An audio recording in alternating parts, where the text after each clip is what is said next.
जय हिंद साथी। 27 साल बाद एक व्यक्ति जेल से निकला। उसके चेहरे पर मुस्कुराहट थी।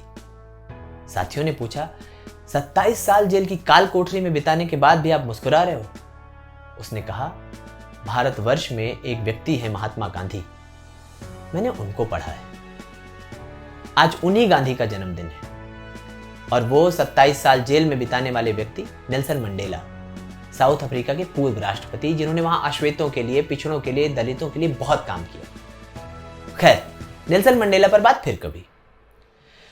आज महात्मा गांधी जी के साथ भारत माता के एक और लाल का जन्मदिन है, लाल बहादुर शास्त्री।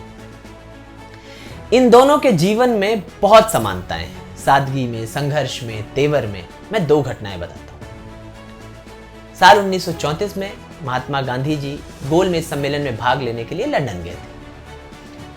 इंग्लैंड के महाराजा का बुलावा आया गांधी जी से मिलने के लिए, और साथ ही एक निर्देश भी आया, एक बाकायदा प्रोटोकॉल, जिसमें यह लिख कर आया था कि मिलने के लिए क्या पहन कर आना है, किस तरह से बैठना है, कैसे चलना है, कितनी देर रहना है। और पहनावे में आया कि गांधी जी को सूट पहन कर आना है।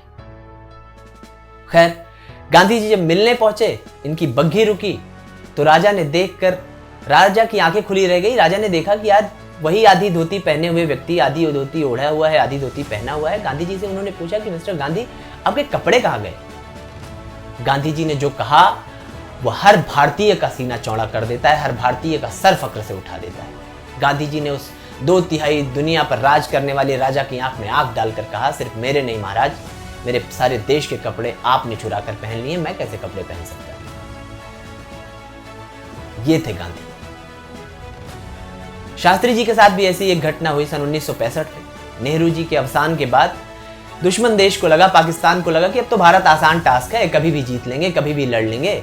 लंबा चौड़ा हाहाकारी जनरल अयूब खान ने शास्त्री जी का माखौल उड़ाते हुए कहा कि वो मेरे बराबर खड़े होने वाला कैसे है, उससे कैसे बात हो पाएगी, मैं तो चहलकदमी करते हुए दिल्ली जाऊंगा और अगली चाय वहीं पीऊंगा। शास्त्री जी को जब सूचना मिली तो शास्त्री जी ने कहा कि सही कह रहा है, वो हमारे बराबर कैसे कर सकते हैं?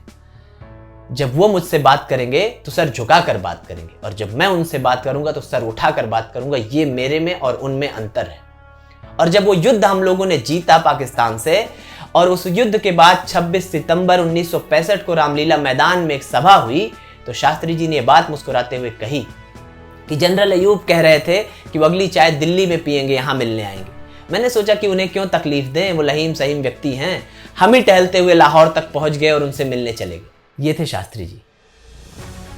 अब गांधी जी को गालियां दे, आलोचना करें, निंदा करें, गांधी जी जीवित भी होते तो वो मुस्कुराते और आपको माफ कर देते। आपको पता है, जिन दो आंखों ने आजादी का ख्वाब देखा था, सारा जीवन आधी धोती में बिता दिया, वही गांधी जी आजादी के जश्न में शामिल नहीं थे। जिस दिन आजादी का जश्न मनाया जा रहा था, तिरंगा फहराया जा रहा था, लोग वहां पर भाषण दे रहे थे, उस दिन गांधी जी बंगाल में कोढ़ियों की, पीड़ितों की सेवा कर रहे थे और दंगाइयों के आगे हाथ जोड़ रहे थे कि आपस में मत लड़ो। गांधी आपके मानने न मानने के अधीन नहीं है।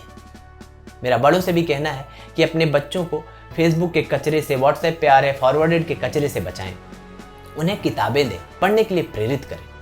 खैर, हमारे शहर के एक छात्र नेता रहे हैं अजय भैया, वो हमेशा कहते थे कि जागते रहिए और सबको जगाते रहिए, मन की आवाज से आवाज मिलाते रहिए।